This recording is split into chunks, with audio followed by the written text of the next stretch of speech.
Olá, bom dia. Pode entrar? Com licença. Vem, Vinícius, senta aqui. Tudo bem, seu Vinícius? Sejam bem-vindos. Tudo Obrigada. bem, obrigado. Oi, doutora. Eu sou a Tatiana.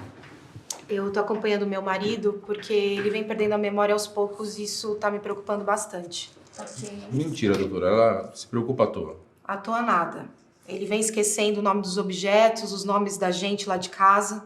Entendi. Bom, esquecer uma coisa ou outra acaba sendo normal, né? Mas pra gente verificar se realmente isso é normal, eu vou fazer algumas perguntas pra você, tá, Vinícius? Exatamente, isso não é uma coisa normal? Todo mundo se confunde às vezes. Uma vez ou outra, sim. Mas vamos fazer as perguntas?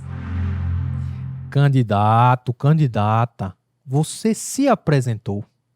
Olha, eu tinha um medo terrível de realizar essas provas práticas e você vai perguntar a qualquer grande artista, ele fica com frio na barriga, ele tem medo realmente quando vai se apresentar ao vivo, há um receio.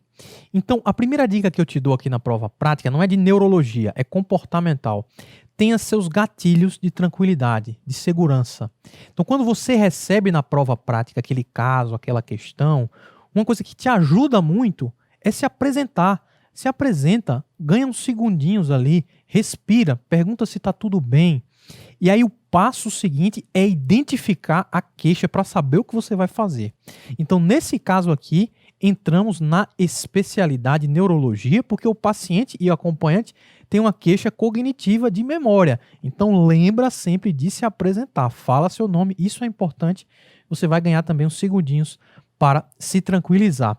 E agora vamos destrinchar. Paciente que tem uma queixa de memória, uma queixa cognitiva, o que você precisa perguntar? É muito importante inicialmente saber o tempo, isso é crucial, fundamental. Se a queixa for recente, de ontem para hoje, de um dia para o outro, isso pode ser um delírio, pode ser um AVC, por exemplo. Se essa queixa for crônica, se for muito antiga, de anos, aí a gente pode estar diante de um quadro demencial, por exemplo, de uma síndrome demencial neurodegenerativa, como doença de Alzheimer, demência vascular, frontotemporal. Muito importante procurar saber, essa queixa cognitiva, ela compromete as atividades de vida diária? Por exemplo, dificuldade no trabalho, dificuldade de fazer feira, dificuldade de pagar contas. O comprometimento das atividades de vida diária, ele é o marcador da síndrome demencial. Síndrome demencial é uma queixa cognitiva com o comprometimento de atividades instrumentais de vida diária. Olha só, não esqueça nunca de perguntar isso aqui num paciente com queixa cognitiva. Existe a presença de sinais ou sintomas de quadro depressivo? Como assim, Wagner? Tristeza excessiva, perda de prazer pelas coisas, choro fácil, por exemplo. Isso é um diagnóstico diferencial de queixa cognitiva crônica. Depressão tem que ser excluída antes de você estabelecer o diagnóstico definitivo de uma síndrome demencial de origem neurodegenerativa. Muito importante também perguntar de sintomas de comportamento. Tem agressividade excessiva, tá vendo coisas, sintomas psicóticos que podem se associar a quadros cognitivos crônicos. Progressão, tem que perguntar, tá piorando? O quadro apareceu, melhorou, voltou a ficar normal ou não está estável? A progressão é característica também de quadros cognitivos neurodegenerativos, como a gente já falou. Muito importante, é outro critério aqui das síndromes demenciais, é diferente do estado basal. Por quê? Tem pessoas que têm um comprometimento cognitivo antigo, crônico, por alguma razão, na infância, enfim.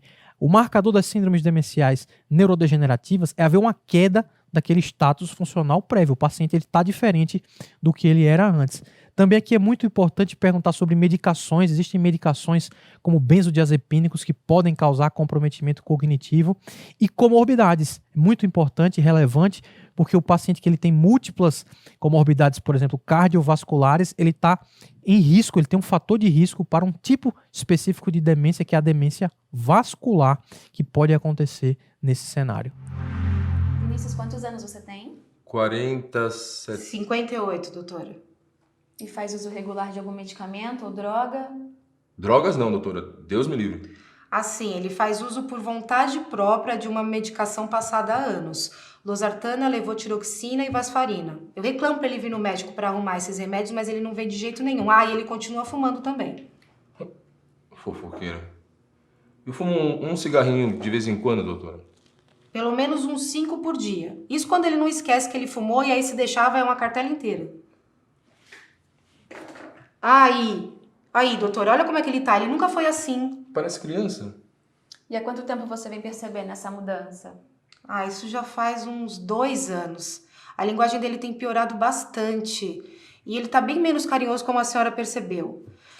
Ele acaba tentando continuar fazendo as tarefas de casa, mas ele se confunde muito com os horários. Às vezes ele acorda de madrugada pensando que já é de dia. Ele lembra das coisas antigas, mas as recentes têm piorado muito, faz uns 2 meses, mais ou menos. Ele troca tudo.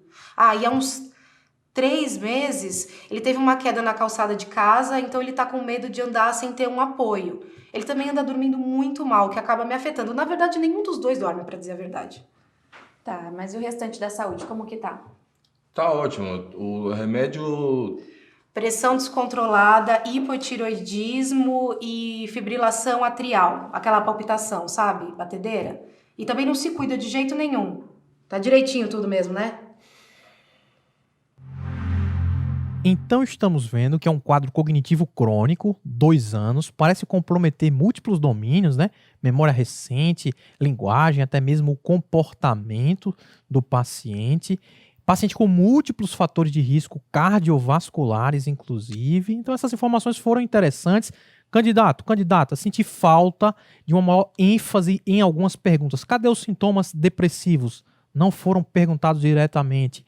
Comprometimento de atividade instrumental de vida diária também não foi perguntado muito diretamente, mas o paciente meio que falou ali que está com a dificuldade de realizar as atividades do dia a dia em casa, então parece que tem esse comprometimento, mas para você ganhar seu pontinho no checklist, pergunta tudo de forma objetiva. Dica para você, independente da especialidade. Perguntas de anamnese que sempre a gente tem que fazer, né? Comorbidades, medicação em uso, a instalação do sintoma, se é súbito, se é agudo, se é crônico, caracterizar bem a queixa do paciente. Lembra de fazer isso no seu checklist para gabaritar, sem dúvida nenhuma, aquilo que a tua instituição favorita te pede. Agora, do exame. O que a gente vai fazer do exame de um paciente com queixa cognitiva crônica? Ora, como esses pacientes podem ter doenças, na verdade, que são eventualmente multissistêmicas, é interessante fazer uma avaliação também desses pacientes do ponto de vista clínico. Sinais vitais, o paciente tem uma queixa de arritmia, então é interessante ver os sinais vitais, marca esse ponto aí, nos casos principalmente de emergência, sempre pedir, né? Mas nesse caso seria interessante por uma queixa cardiovascular que o paciente tem de potencial arritmia, um exame físico geral do paciente para saber se tem alguma doença em potencial associada, o paciente como tem múltiplas comorbidades, será que ele tem sinais de insuficiência cardíaca, por exemplo, que pode complicar o quadro? Então, exame físico geral, exame cardiovascular, ausculta, e como é uma queixa neurológica, exame neurológico geral também, para procurar se há a presença de algum sinal neurológico focal. O paciente tem queixa cognitiva, mas será que tem alguma coisa a mais apresentando uma hemiparesia, por exemplo, que pode apontar para uma doença neurológica estrutural? Queixa cognitiva pode ser secundária a tumor, secundária a doença neurodegenerativa, várias causas. E a queixa cognitiva, a gente precisa fazer uma avaliação cognitiva também, caracterizar melhor quais que são os domínios cognitivos envolvidos em um caso como esse. É o que é atenção, é memória, é função executiva, corrobora realmente a queixa do paciente. Você tem um dado objetivo para corroborar a queixa cognitiva do paciente. Então, o exame cognitivo é algo muito complexo na prática para a gente fazer, avaliação de memória, de linguagem, de atenção, função executiva. Um método que pode ser utilizado na prática para essas queixas crônicas é o Mini-Mental, que é uma avaliação estruturada, rápida, beira-leito, de poucos minutos, ali de 5 minutos, para ter um score, um valor para o paciente, para caracterizar essa anormalidade. Em pacientes bem letrados com ensino superior, esse valor é acima de 29, né? O Mini-Mental tem um score de 0 a 30. Pacientes com ensino superior tem que fazer uma pontuação aí acima de 29. Analfabetos, por exemplo, essa pontuação de corte, ela geralmente é 20, 21. Então depende da escolaridade esse resultado do Mini-Mental, mas pode ajudar bastante a objetivar aquela queixa cognitiva e dizer para você que realmente a queixa cognitiva ela é objetiva no teu exame físico.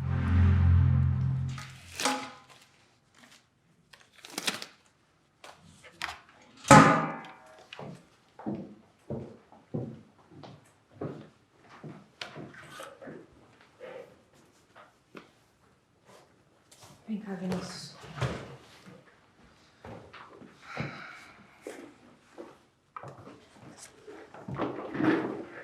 E aí, doutora, como é que ele tá? Olha, não há alterações em pares cranianos. Pupilas isofotorreagentes, força motora, reflexos superficiais e profundos, ok. Não há alterações de marcha ou equilíbrio. E isso é bom, doutora? No quadro dele, sim, digamos que sim. Não percebi sintomas de depressão, mas existem algumas alterações nos testes que fizemos que podem sugerir um quadro de síndrome demencial. Ai, eu acho que eu já li um pouco sobre isso. O que a gente faz agora? Isso aí, a avaliação do exame clínico foi conduzida de forma geral adequada, sinais vitais sem alterações maiores. Você vê que no exame físico geral tinha um ritmo cardíaco irregular, reforçando aquela possibilidade de uma arritmia, tipo fibrilação atrial. Gostei, exame neurológico descreveu bem, descreva o exame neurológico se você puder também, fala força normal, reflexos estavam normais também, sensibilidade sem alterações, coordenação em marcha e postura sem alterações, nervos cranianos sem alterações, pupilas isofotorreagentes, motricidade ocular sem alterações do alinhamento ocular, face simétrica, língua sem alterações. Você pode escrever o exame neurológico se quiser, você vai ganhando confiança ali na hora da prova prática também, né? Então isso é importante e a aluna fez isso de forma adequada, a candidata procedeu dessa maneira. Importante demais que foi feita a avaliação cognitivo Mini-Mental. Você viu, né? O Mini-Mental, então, desse paciente estava 20. Eu te falei que geralmente um paciente com formação, esse valor, ele está acima de 28, 29, em um paciente que foi até ensino médio, ensino superior. Então, o Mini-Mental baixo confirma a hipótese clínica realmente dessa queixa cognitiva. E a candidata foi bem também, né? Ela percebeu ali, é uma queixa cognitiva crônica, com comprometimento das atividades instrumentais de vida diária, foi até além ali com aquela escala de CATS, né? Mas tem comprometimento das atividades de vida diária, então queixa cognitiva com comprometimento de atividades instrumentais de vida diária é uma síndrome demencial, a hipótese diagnóstica inicial, né? Uma síndrome cognitiva ou neurocognitiva maior, que a gente chama. Óbvio que tem que ser investigada a causa, existem várias causas diferentes para síndromes demenciais, tá certo? Podem ser estruturais, tumor cerebral, pode ser vascular, pode ser neurodegenerativa, pode ser inflamatória, infecciosa. Então tem que se investigar, mas essa é a hipótese diagnóstica inicial para o quadro em questão. E a próxima pergunta que o examinador vai te fazer é qual exame complementar você vai solicitar. Ora, pessoal, se você está suspeitando de um quadro neurológico, é óbvio que a gente vai solicitar exame de neuroimagem para o paciente. Eu já te falei, né, que essa apresentação é inespecífica da síndrome demencial. Pode ser por várias causas diferentes e a neuroimagem pode ajudar a descartar algumas ou reforçar outras. Poderia ser uma tomografia ou ressonância de crânio, nesse caso em questão, mas é muito importante lembrar também que faz parte de rotina da investigação de síndromes cognitivas e demenciais crônicas a avaliação laboratorial também básica, principalmente função tireoidiana, vitamina B12, laboratório infeccioso para HIV e sífilis.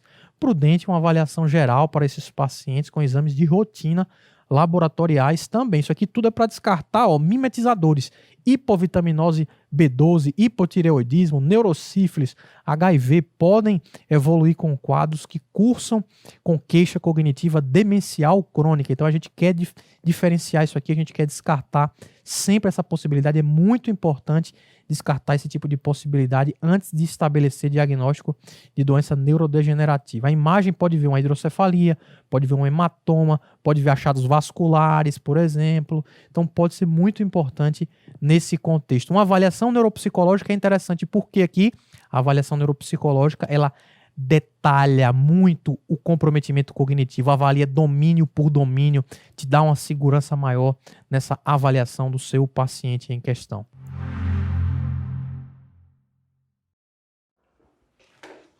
Ó, doutora, tá tudo aqui o que a senhora pediu. Eu tive que ficar no pé dele, a gente se desdobrou lá em casa, mas tá tudo aí que a senhora pediu. E como vai, Tatiana? Como andam as coisas na sua casa? Vinícius? Eu tô ótimo. Tá tudo bem. Tá a mesma coisa, doutora, tá bem difícil. Tá, então vamos dar uma olhadinha aqui nos exames e ver se de fato tá tudo bem.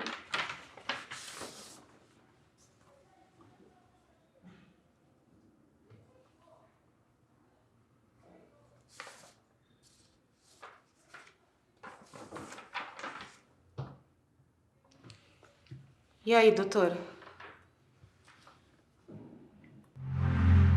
Olha aí, agora chegou a hora de você cravar aquele diagnóstico. Então vamos pelo contexto, esse caso não é tão fácil, mas pelo contexto vai ser possível a gente chegar a uma resposta. Então o que observamos nesse resultado dos exames? Exames laboratoriais de forma geral sem alterações significativas, além de um LDL bem aumentado. Então reforçando aquela questão dos fatores de risco cardiovasculares nesse paciente em questão. Então um paciente com síndrome demencial, que é um diagnóstico clínico, o que você quer saber, né? Você quer investigar a causa. Rotina, como a gente já falou, é pesquisar a parte laboratorial para descartar hipotireoidismo, hipovitaminose B12, neurosífilis, HIV, por exemplo, um quadro de encefalopatia hepática, por aí vai. Isso foi feito nesse paciente em questão. Excluímos as causas laboratoriais. A imagem, a neuroimagem, é muito importante também nesse caso. A ideia aqui é excluir o que inicialmente? Condições estruturais, como por exemplo, hidrocefalia de pressão normal, um hematoma subdural, um tumor cerebral. Isso não tinha no caso em questão. O que o examinador ele te cobrava é esse conceito que a tomografia, que a ressonância tinha algumas alterações que podem ser de origem vascular. Então tinha uma imagem ali que parecia ser de um AVC antigo na região temporoparietal, uma imagem com atrofia antiga. Tinha aquele hipersinal muito extenso na substância branca, que pode ser compatível com o que a gente chama de microangiopatia, doença de pequenos vasos. Então, a imagem aqui parece que corroborou aquilo que a gente estava vendo do ponto de vista clínico-epidemiológico. Um paciente com múltiplos fatores de risco cardiovasculares evoluindo na neuroimagem com alterações sugestivas de comprometimento vascular, de pequenos vasos, aquela alteração inespecífica da substância branca extensa, aquele hipersinal extenso, e uma imagem que poderia ser compatível até com um AVC antigo. Diante desse cenário aqui, a gente então vai fazer a nossa hipótese diagnóstica para a síndrome demencial do paciente. O mais provável nesse caso, com os dados apresentados, óbvio que isso é um diagnóstico mais provável, seria uma demência de origem vascular para esse paciente. Demência vascular. Por que eu digo isso? Paciente com queixa cognitiva crônica. A demência vascular pode se apresentar de várias formas. Pode se apresentar com início súbito, com início em degraus, pode ser também um início insidioso, lentamente progressivo. Isso pode acontecer também, tá? O que sugere o fato de ser demência vascular, queixa cognitiva, número 1, múltiplos fatores de risco cardiovasculares associados, múltiplos domínios cognitivos associados, e vem uma queixa de linguagem, de comportamento, de memória também. E por último, o exame de neuroimagem, mostrando alteração extensa, sugestiva de microangiopatia e possivelmente até um AVC isquêmico prévio. Então, isso é o mais provável no caso em questão. Quais que são os principais diagnósticos diferenciais aqui? Hidrocefalia de pressão normal. Hidrocefalia de pressão normal não é. A tríade da hidrocefalia de pressão normal é incontinência urinária, alteração de marcha, queixa cognitiva, e você vai ver a hidrocefalia na imagem. Doença de Alzheimer. Doença de Alzheimer acomete no início principalmente memória recente e orientação espacial, que não era o caso. Geralmente doença de Alzheimer é um pouco mais tardia, após os 65 anos, e não tem geralmente essa grande quantidade de alteração vascular na ressonância, além do que os fatores de risco cardiovasculares também geralmente não estão presentes de forma tão exuberante em Alzheimer. Você pode ter as duas coisas coexistindo, Alzheimer com vascular no paciente? Pode sim, o que a gente chama de demência mista, tá? Mas a questão, ela está demonstrando muitas informações sugestivas de um quadro de demência vascular. Demência frontotemporal não parece ser. Demência frontotemporal é uma alteração marcada de comportamento, tem atrofia frontal e temporal no exame de imagem também. A doença de Levy também não parece ser, que é outro diagnóstico diferencial de síndrome demencial. A doença de Levy é parkinsonismo associado à queixa cognitiva e alucinação visual, por exemplo. Olha, como suspeitávamos, Vinícius apresenta um quadro de demência vascular. Ai, meu Deus. Como é que vai ser a nossa vida agora? Bora, pessoal, finalizar esse caso naquele ritmo campeão. Fazer o que interessa, que é a tomada de conduta em um caso suspeito de demência vascular. O que você faria e orientaria para um paciente como esse? Em primeiro lugar, isso é uma dica geral para as provas práticas. Lembra que os tratamentos, de forma geral, eles não envolvem apenas medicações. E em um caso como esse, com fatores de risco cardiovasculares sobrepostos, a gente tem que lembrar de orientar o controle desses fatores de risco. Por exemplo, cessação de tabagismo, dieta adequada, prática de exercícios físicos. Olha aí um pontinho que você ganha fácil na prova.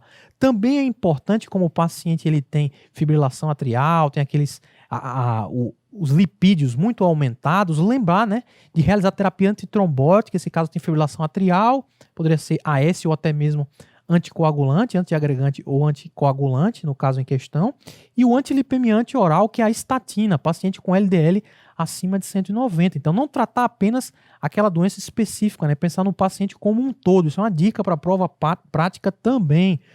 Do ponto de vista sintomático, os pacientes com síndromes demenciais, eles podem fazer uso de medicações sintomáticas para tentar melhorar o componente cognitivo.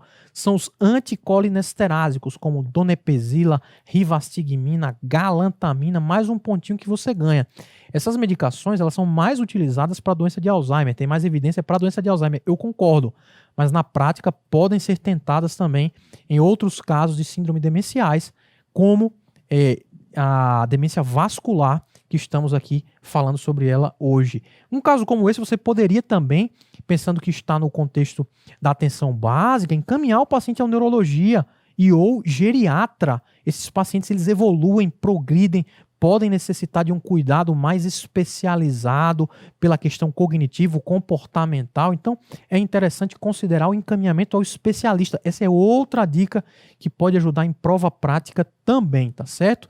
Por último, as orientações, de novo, né?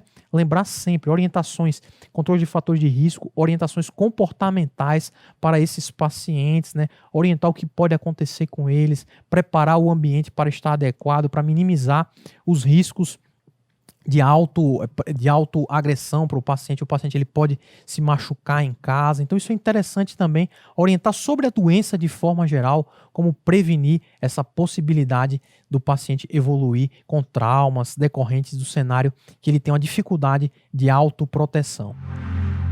Olha, ele vai precisar de todo o apoio possível dentro de casa nesse momento, tá? Ajudar na higiene pessoal, preparar ambiente, prevenir quedas e acidentes. E é preciso uma atenção melhor ao tratamento da pressão, da tireoide e da fibrilação atrial também, tá? Eu vou receitar a AS, estatina e o anticolinesterase também. E Vinícius? Oi, Já precisar cortar o cigarro, tá? mas eu não fumo. Pode deixar, doutora. E é necessário ter um acompanhamento também de um neurologista e um geriatra nesse momento, tá? Ele vai poder acompanhar melhor vocês nesse tratamento. Muito obrigada, doutora.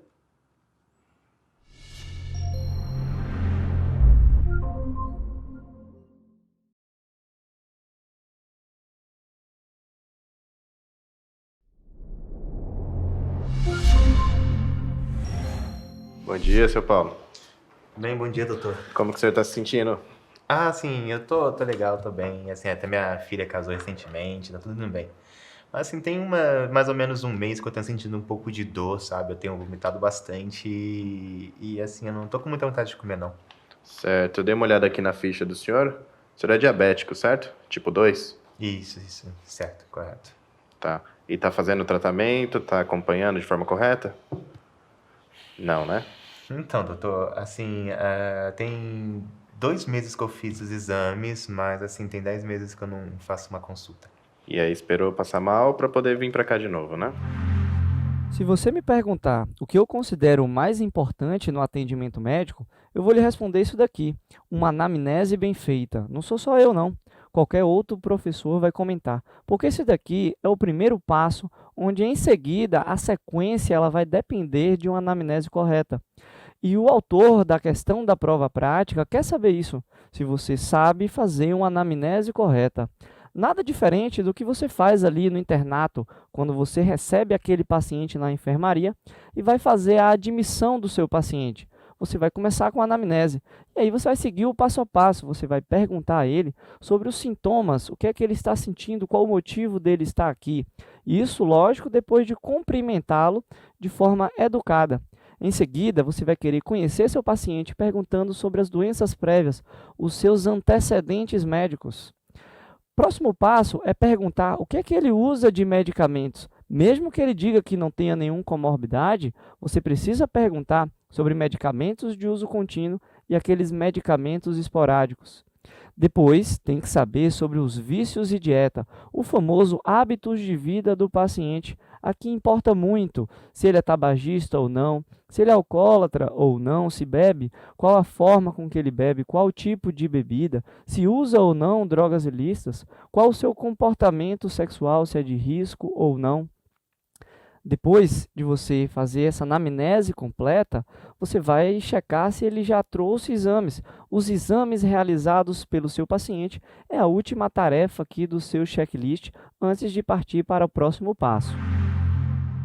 Quanto tempo o senhor é diabético? Então, doutor, tem mais ou menos 10 anos que eu descobri que eu tenho diabetes e também que eu tenho hipertensão. Certo, e vem tomando os remédios de forma correta? Qual Eu que o tomo senhor usa? sim, eu tomo a insulina NPH e eu também tomo a insulina regular. E além disso, eu tomo captopril para pressão. A única coisa que eu não gosto muito é de ficar furando o dedo para medir glicose. Certo, e esses vômitos que o senhor está tendo? Qual que é a frequência deles? Doutor, assim, uma ou duas vezes por semana, varia um pouco, e eu tenho me sentido muito fraco, sabe? Porque eu não consigo comer. Sempre que eu penso em comida, me dá vontade de vomitar. Certo. E na urina? Alguma alteração, sangramento, algum sintoma a mais? Então, tem 5 meses, parece, que começou a dar muita espuma na minha urina. Agora, sangue não. Sangue nunca percebi. Além disso, eu percebi que a minha pele tem ficado muito seca, sabe? A minha esposa fica me ajudando passando hidratante, mas não resolve muito não. E a minha perna tem ficado um pouco inchada também. Tá, e alimentação, como é que tá? O senhor tá bebendo, fumando, tem algum vício, alguma droga ilícita? Beber, eu bebo socialmente, eu não bebo assim todo dia. Agora, fumar, eu fumo desde os 20 anos, eu tenho tentado parar, mas eu fumo um maço por dia, doutor. E outros tipos de droga não, nunca utilizei droga. Tá, e os exames que o senhor disse que tinha feito? O senhor trouxe para eu dar uma olhada? Então, doutor, tá aqui. Desculpa, mas como eu disse, tem 2 meses que eu fiz esses exames. Tudo bem.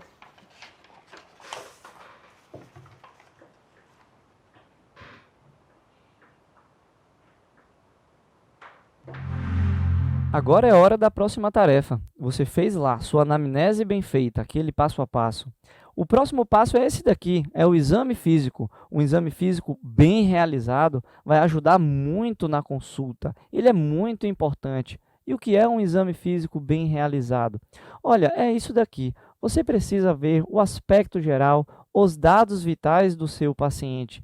Em seguida, aquele exame segmentar importante, o exame cardiovascular, pulmonar, abdominal e dados antropométricos. Aqui você precisa fazer a inspeção. Olha o ictus do seu paciente se é visível, se tem alguma deformidade torácica. Em seguida, você passa para a palpação. Palpa a região do ictus, não palpou? Lateraliza o paciente, faz manobras. Depois a ausculta. Não vai esquecer, quase sempre em cada segmento é dessa forma. Inspeção, palpação e ausculta. O pulmonar não é diferente. Você vai inspecionar a caixa torácica do seu paciente, a expansibilidade. Depois você vai palpar, vai ver o frêmito tóraco-vocal e em seguida partir para a ausculta respiratória. No abdominal também. Aqui você começa com a ausculta porque você quer saber os ruídos hidroaéreos antes de palpar o abdômen. Depois faz aquela palpação superficial após você inspecionar. Em seguida, a palpação profunda, palpa massas ou visceromegalias. Tudo de uma forma tranquila, organizada. Você já fez isso muitas vezes no seu internato, eu tenho certeza. Em seguida, não menos importante, os dados antropométricos. Olha o peso, a altura, calcule o índice de massa corpórea, veja se esse seu paciente tem diagnóstico de sobrepeso ou de obesidade, qual o grau de obesidade, ou até mesmo de desnutrição, ok? Paulo, quando você terminar de se vestir, pode vir aqui para a mesa, tá?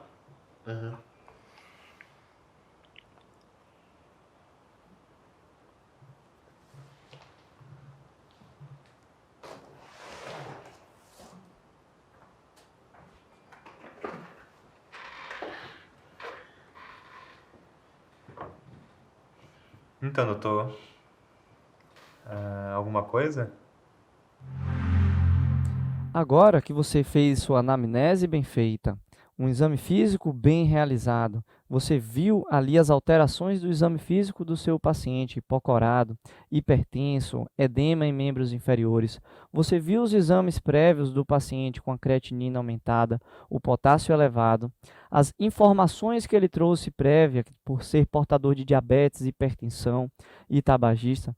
Você vai elaborar o plano diagnóstico, ou seja, você vai solicitar os exames importantes para aquele perfil do seu paciente. Por isso que eu digo que a anamnese e o exame físico são extremamente importantes. E para esse perfil que você viu, quais são os exames complementares que importam? São esses daqui. Sem dúvida, a função renal e o hemograma. Você quer saber se aquele seu paciente continua com aquela creatinina prévia ou se vem aumentando? Quer saber se ele está com anemia, já que ao exame físico você detectou que ele está hipocorado? Se tem alguma suspeita de que há um problema renal, é fundamental para você analisar os eletrólitos. E também ultrassom de rins e vias urinárias, para analisar ali o tamanho renal, excluir causas obstrutivas, tá? Mas isso é tudo que você já está acostumado a ver no paciente hipertenso e diabético. Em seguida, o distúrbio do metabolismo mineral ósseo, cálcio, fósforo, PTH e a própria vitamina D. E por último, o perfil lipídico e o perfil glicêmico. Seu paciente é diabético, é de alto risco cardiovascular. Esse é o checklist dos exames complementares que importam para esse paciente com esse perfil. Bom, olhando os exames antigos que você trouxe, eu tenho algumas hipóteses, mas depois a gente vai solicitar mais exames, tá bom? Aham. Pronto, agora você tem todas as informações necessárias para elaborar a hipótese diagnóstica para o seu paciente. A hipótese correta, se você fez uma boa anamnese, um exame físico cuidadoso, analisou os exames laboratoriais prévios em que o paciente trouxe para você. E aí você viu que o seu paciente tem uma creatinina de 1,9. Com a creatinina, com o peso e com a idade, você pode estimar a taxa de filtração glomerular dele e fazer o diagnóstico da doença renal crônica dele. Você viu que o exame físico esse paciente estava hipocorado e no exame complementar ele tinha uma anemia normocítica e normocrômica. E por último, você olhou o potássio, esse paciente estava com hipercalemia. Então esse é o checklist aqui. Você tem o diagnóstico de doença renal crônica estágio 3B, de anemia normocítica normocrômica e o potássio elevado de 6,1. Então o seu último diagnóstico é a hipercalemia. Seu Paulo, o senhor está com um quadro de insuficiência renal crônica de estágio 3B, uma anemia normocítica, normocrômica e hipercalemia, que é o potássio elevado no sangue. Mas isso é grave, doutor? Qual que é o tratamento disso? Chegou a hora da última tarefa.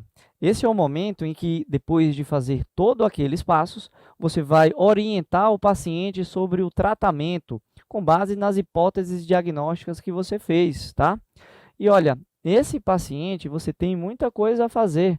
Esse paciente tem diabetes, hipertensão não controlada, ele tem um potássio alto e ele tem a doença renal crônica estágio 3A. Essas são as doenças que você costuma ver frequentemente na sua prática ali, no seu internato, na sua enfermaria. Ou seja, não precisa inventar muita coisa, é o seu dia a dia. Você vai lá com calma e orientar o seu paciente. E sabe o que você vai orientar? Você precisa tratar a doença renal crônica, claro, tratando o diabetes e a hipertensão do seu paciente. Oriente a modificar o estilo de vida, cessar o tabagismo, uma dieta adequada. Em seguida, você precisa tratar a hipercalemia dele. Qual a causa da hipercalemia dele? A doença renal crônica e o uso do captopril. Se a doença renal crônica é algo que você vai tratar lentamente, quanto ao captopril, você vai suspender. Então, suspende o captopril e para reduzir o potássio, você vai indicar a furosemida. Se você elaborou esse plano terapêutico aqui, você fez o checklist completo. Um caso como esse é um caso bem típico da sua consulta ambulatorial, frequentemente na prática clínica, e as provas práticas gostam disso. de algo rotineiro, se você sabe fazer o dia a dia, a consulta adequada, se você conseguiu fazer o passo a passo, a anamnese, o exame físico, exames complementares, elaborou seu plano diagnóstico e passou as orientações corretas. Agora está tudo ok. É só você se despedir de maneira educada do seu paciente. Olha, seu Paulo, vamos precisar evitar que o seu quadro se agrave, tá? A gente vai tratar a pressão alta, diabetes, por favor, hein? Tá ok, doutor. Mas é necessário que o senhor siga corretamente. Nada de abandonar o acompanhamento. Além de cortar de vez o cigarro e manter a alimentação saudável. Doutor... Seu Paulo. É a sua saúde. Além disso, nós vamos suspender o captopril por causa do potássio elevado. A gente vai iniciar uma medicação chamada furosemida, tá bom? Tá certo, doutor. Então o senhor vai repetir os exames e eu vou marcar um retorno para voltar logo, tá bom? Ok. Aqui tá o pedido e os exames antigos do senhor. Te aguardo, hein? Tá ok, doutor. Muito obrigado, tá?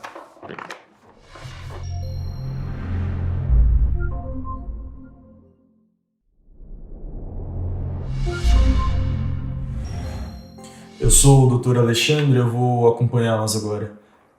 Como se chama? Bom dia, doutor. Eu sou a Elisângela. Essa é a Júlia, minha filha. Ela é diabética. Ela tá assim há dias, porque não se cuida, né? Olha como ela tá branca, só quer dormir.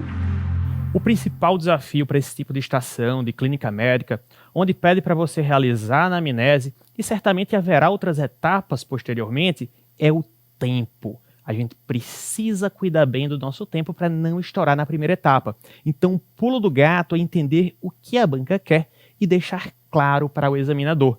Então, no contexto de um paciente com diabetes que chega com essas queixas, o que a gente não pode deixar de perguntar. Vamos lá ver o que o Dr. Alexandre vai falar. Desde quando ela é diabética, ela toma insulina? Tem mais ou menos 1 ano que descobriu, mas ela não se trata. Vive dizendo que toma insulina, mas não toma, mesmo sabendo que é dependente. E ela já foi diagnosticada com alguma outra comorbidade além da diabetes? Não, só isso. Bom, a senhora percebeu se tem algo além da sonolência? Bom, ela se queixa de mal-estar, ela faz xixi toda hora e nem precisa tomar água para sentir vontade. E ela se queixa também de boca seca. A senhora sabe se ela faz uso de alguma substância, bebe socialmente?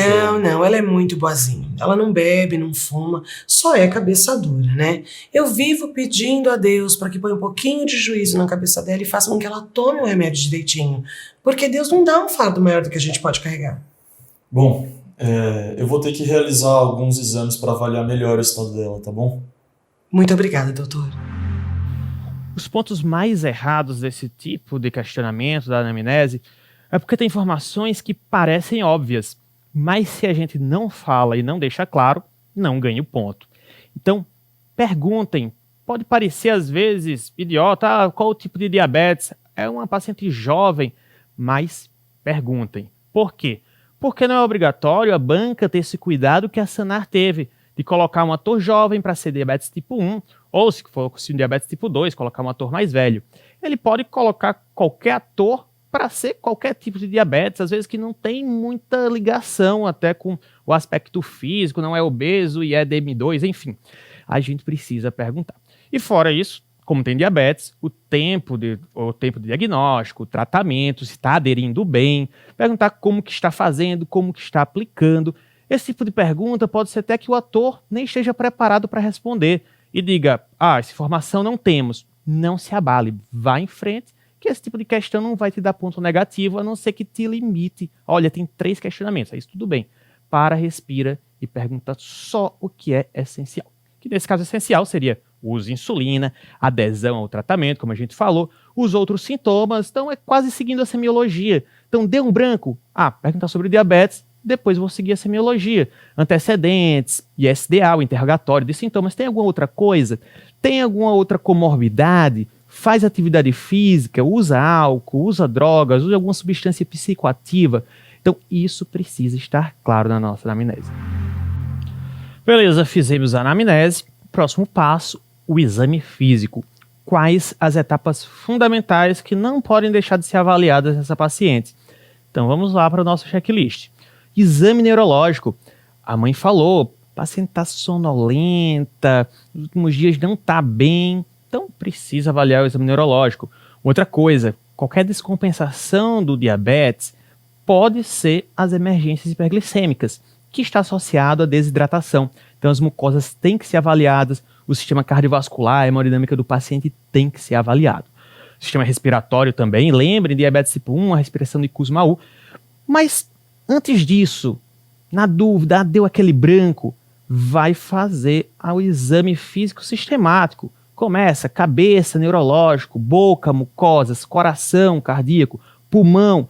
Examina também o abdômen, geralmente está com dor, não estava no checklist, mas tudo bem, pode examinar o abdômen, temperatura axilar. E um outro dado importante, quando for avaliar a temperatura, enfim, lembra, sinais vitais. Já pede todos os sinais vitais. Pulso, PA, pressão arterial, temperatura, frequência respiratória, pede tudo. Não esquecendo de saturação e já inclui também o destro, a glicemia capilar ou HGT, enfim, a glicemia ali do paciente point of care naquele momento do exame, no exame físico. Pode ser que o examinador não te dê essa informação, pode ser que você tenha que acessar essa informação só lá nos exames laboratoriais. Mas na dúvida, já pergunta aqui também. Beleza? Então vamos lá ver nosso checklist e passar aqui para a avaliação sistemática como é que ficou a paciente. Então, regular estado geral, estava desidratada, descorada, aí o hálito cetônico, exame neurológico, rebaixamento do nível de consciência, desorientação, estava mais hipotérmica, cardiovascular, taquicardia, respiratório, aquela respiração de Kussmaul, rápida e profunda, sem outras alterações no exame físico. Então, doutor, como é que ela tá? Vai precisar fazer mais exames? Olha, no geral ela tá como eu havia notado. Ela tá desidratada, com nível de consciência alterado, desorientada. Não há febre ou hipotermia, mas tem presença de hálito cetônico, que é aquele odor similar de frutas envelhecidas, sabe? Tem taquicardia e ritmo respiratório de Kussmaul. E o que isso significa? Ela precisa fazer mais exames? E agora, doutores, vocês desejam solicitar algum exame complementar para fazer o diagnóstico dessa paciente? Então vamos ver. Neste caso, é importante avaliar a maneira que é perguntado. Aqui a gente deixou bem direto. Quais os exames complementares? Marca lá, escreve. Mas se a prova for perguntar qual é o próximo passo, qual a próxima conduta, o que é que você vai querer agora? Respira bem e avalia se essa paciente não está grave. Se essa paciente estiver grave, precisa de mover-se. Como assim? Monitor, oxigênio, veia, açúcar, soro, exames. O acrônimo, mova-se. Então, nesse caso, a gente poderia dizer, vamos levar para a sala de emergência, mas não foi perguntado, não perguntou a próxima etapa, perguntou os exames. Mas, se fosse eu elaborando essa prova prática que existiu de verdade essa prova, eu colocaria que o aluno teria que levar esse paciente para a sala de emergência, senão estaria errado. Mas vamos lá responder o que foi perguntado. Vamos precisar fazer o diagnóstico das principais hipóteses, que são as emergências hiperglicêmicas. Então, glicemia capilar, gasometria arterial, avaliação das cetonas, ou urina 1 ou cetonemia. A maioria dos casos vai ser urina 1 mesmo. Dosagem de sódio, potássio e cloreto no sangue.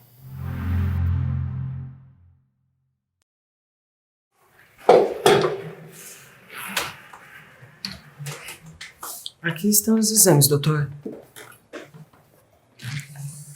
Glicemia de 280, pH arterial de 7,2, bicarbonato de 13, potássio sérico de 4 e cetonúria positiva. Com base nesses resultados eu já consigo ter um diagnóstico. E agora, doutor? E agora, pessoal, com esses exames mostrados, eu posso confirmar o diagnóstico? Qual a principal hipótese diagnóstica? Então, a principal hipótese diagnóstica é a cetoacidose diabética moderada. Mas lembrem-se, se perguntarem quais os diagnósticos da paciente, fala todos os diagnósticos que ela pode ter. Cetoacidose diabética moderada, não esquece classificação, não pode esquecer porque é um ponto importante. Fala que a paciente tem diabetes tipo 1, fala que tem acidose metabólica, se tiver o peso e a altura, fala que tem sobrepeso ou obesidade, se caso tiver, insuficiência renal aguda. Não pode deixar de esquecer os diagnósticos. Pode até ser que ele considere somente um, mas na dúvida fala todos que o paciente pode ter. Bom, a Júlia está com um quadro de cetoacidose diabética moderada. E agora, doutor? E agora, pessoal, já temos o diagnóstico, a cetoacidose diabética moderada. Qual seria a melhor conduta? Então lembra, cetoacidose diabética, o tratamento é o quê? É VIP, volume, insulina e potássio.